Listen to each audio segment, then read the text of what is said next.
खरगोन में बीती शाम को हुए हंगामे और तोड़फोड़ के विरोध में आईएमए के बैनर तले चिकित्सकों ने जेतापुर थाने पर शिकायत दर्ज कराई है। खरगोन में 4 वर्षीय बालक की उपचार के दौरान हुई मौत के बाद विवाद और हंगामे देखने को मिल रहे हैं। बीती शाम को मृतक बालक के परिजनों ने जिम्मेदारों पर कार्रवाई की मांग को लेकर हंगामा करते हुए तोड़फोड़ की थी, जिसका विरोध होने लगा है।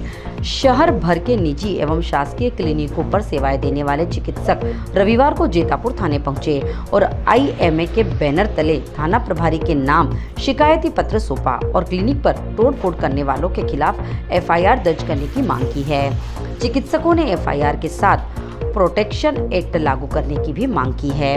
उनका कहना है कि ऐसा ही चला तो डॉक्टर उपचार कैसे कर पाएंगे।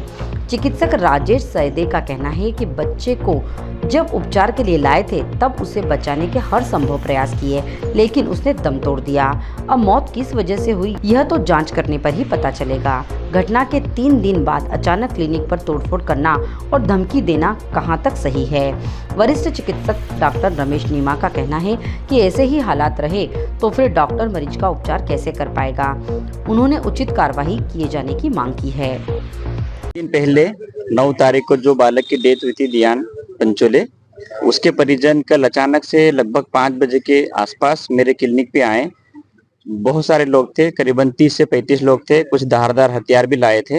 ये लाके मेरे क्लिनिक पे तोड़फोड़ करी, गाली गलौज करी और मुझे भी बाहर बुलाओ, डॉक्टर को मारें करके सारा चिल्लाने लगे। और मेरे जो स्टाफ थे, जो कर्मचारी थे, उनके साथ भी अभद्र व्यवहार किया। और फिर उसके बाद उन्होंने पूरे रोड को जाम किया और बहुत सारी चीजें बोली जो एक डॉक्टर के प्रति नहीं बोलना चाहिए। क्योंकि जो चीज हुई थी 3 दिन पहले, उनसे मैं मिल भी चुका था, उनके परिजनों से भी मिला था। जो कॉज था, जो डेथ का कारण था, वो सारा मैंने उनको बताया भी था। इसके बाद फिर 2 दिन बाद और अचानक आना और ऐसी हरकतें करना। फिर कल और बोला, फिर 3 दिन बाद और आना, बोलते कि हम सोमवार आएंगे, मंगलवार गुरुवार आएंगे। तो ये अच्छा नहीं होता है किसी भी डॉक्टर के लिए। इंजेक्शन थे? अब ये क्या जांच का विषय है। और जहाँ जो मैंने देखा और जो मेरे पास लाया था, जब बच्चे को झटके आ रहे थे तो उसको हम तुरंत हॉस्पिटल भी ले गए थे और वहाँ पे उपचार भी किया था। अब अगर इंजेक्शन से हुआ है, डोज कम डोज ज्यादा जो भी रहता है वो जांच में आएगा।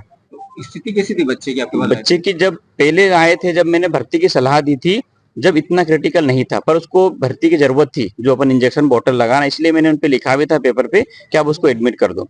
पर जब वो बाद में कहीं और इंजेक्शन लगा के लाए तब बहुत ज्यादा गंभीर हालत में था। तो उसके जब मैंने हॉस्पिटल भेजा और तुरंत उसके पीछे मैं ही भी गया और वहाँ पे जो वेंटिलेटर पे रखाना, जो भी हमारा उपचार रहता है, लाइफ सेविंग ड्रग देना, ट्रीटमेंट देना, वो सारा करा था। शाम के वक्त एक बात सामने आई थी कि जो मेडिकल से जो उन्होंने दवाई बोले, इंजेक्शन हाँ। दिए थे, वो बोले इसका तो यूज ही नहीं हुआ है। बोले अब ये यूज नहीं हुआ है तो क्या लगा हुआ है, उन्होंने जहाँ पे इंजेक्शन लगाया है, ये सब जांच का विषय है। इस बारे में मैं नहीं बता पाऊंगा।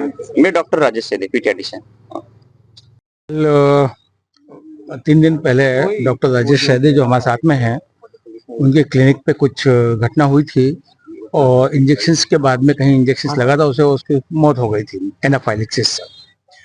अब एनाफाइलेक्सिस से जहाँ तक मौत है वो एक प्रक्रिया है, मेडिकल प्रोफेशन में कहीं पे भी हो सकती है, किंतु उसके परिजन संतुष्ट नहीं हुए और कल शाम को उनके क्लिनिक पर उन्होंने बहुत उपद्रव किया और डॉक्टर को वहाँ पे मजबूरन क्लिनिक छोड़ के जाना पड़ा और उसके बाद में तोड़फोड़ की और करीब शायद 4 या 5 घंटे तक उन्होंने धरना दिया, जबकि पुलिस के सभी अधिकारी वहाँ पे उपस्थित रहे। उन्होंने जैसे तैसे भी समझाया, पर उनके साथ में जो थे उन्होंने डॉक्टर्स को ये बार बार धमकी दी कि हम तुमको मारेंगे।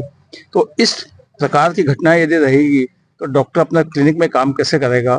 उसके अगेंस्ट डॉक्टर को सुरक्षा और साथ में हम ये भी चाहते हैं कि मेडिकल प्रोटेक्शन एक्ट के तहत जो भी आरोपी हैं, जो भी हैं, उनके खिलाफ पूरी कार्रवाई की जानी चाहिए पुलिस विभाग द्वारा। और इसी को हम ज्ञापन और एफआईआर दर्ज करवाने के लिए यहाँ पे उपस्थित हुए।